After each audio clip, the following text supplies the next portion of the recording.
दार्जिलिंग के भाजपा उम्मीदवार राजू बिष्ट ने आज फांसीदेवा के विधाननगर में चुनाव प्रचार किया है। राजू बिष्ट एक हुड वाली कार में चुनाव प्रचार के लिए निकले।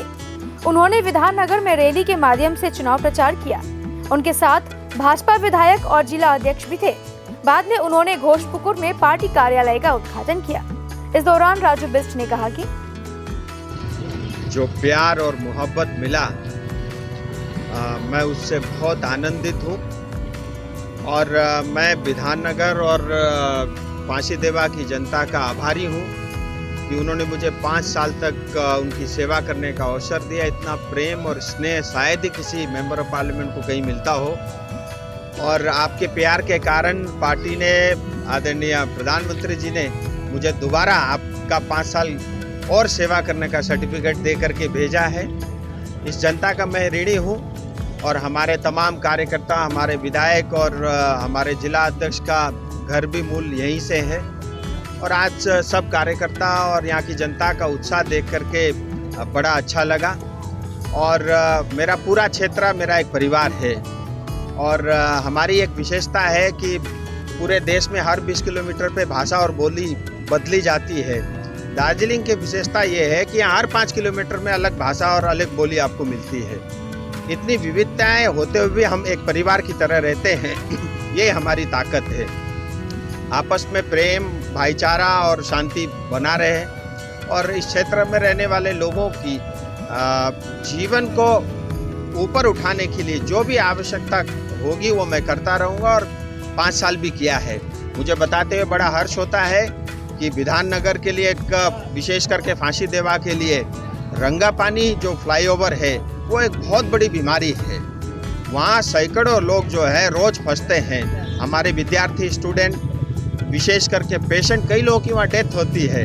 हमारी व्यापारी यहाँ इतना अनानस का और गैस का व्यापार यहाँ से होता है, जाता है, ट्रक की मूवमेंट होती है, घंटों वहाँ पे लोग फंसे रहते हैं। मुझे बताते हुए खुशी है कि 50 करोड़ रुपये भारत सरकार ने उसकी स्वीकृति दे दी और मंजूरी भी हो चुके। मैं ऑलरेडी सोशल मीडिया में उसको डाल चुका हूँ।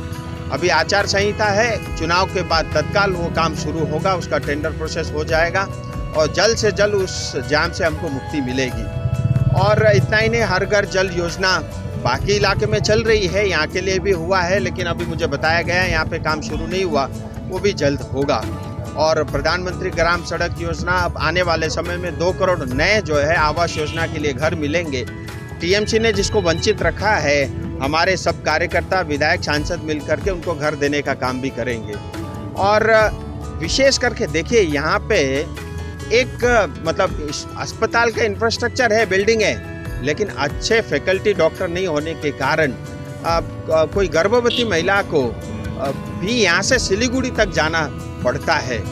तो ये बड़ा आश्चर्य का विषय है और बड़ा बुरा लगता है देख करके।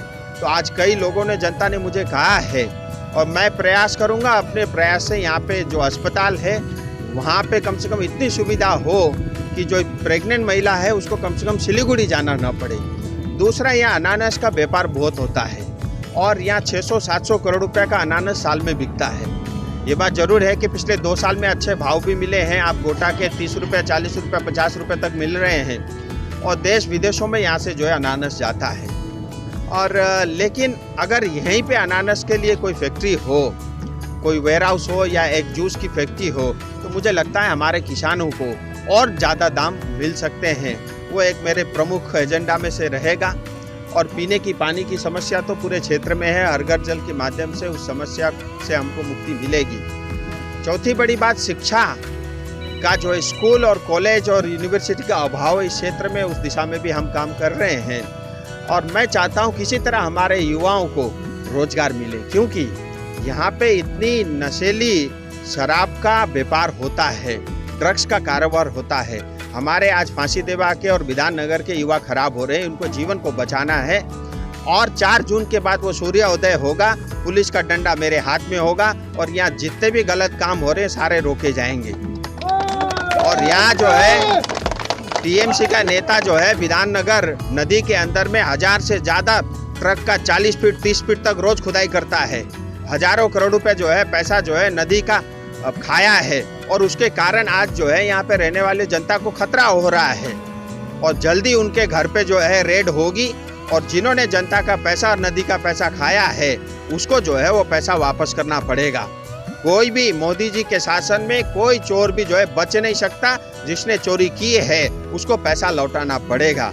मैं फिर आगाह करता हूँ, आज तक जो आपने किया है वो बंद करो और ये आपके लिए भी खतरा है, हमारी जनता के लिए तो है ही, और ये देश हित में राष्ट्र हित में नहीं है।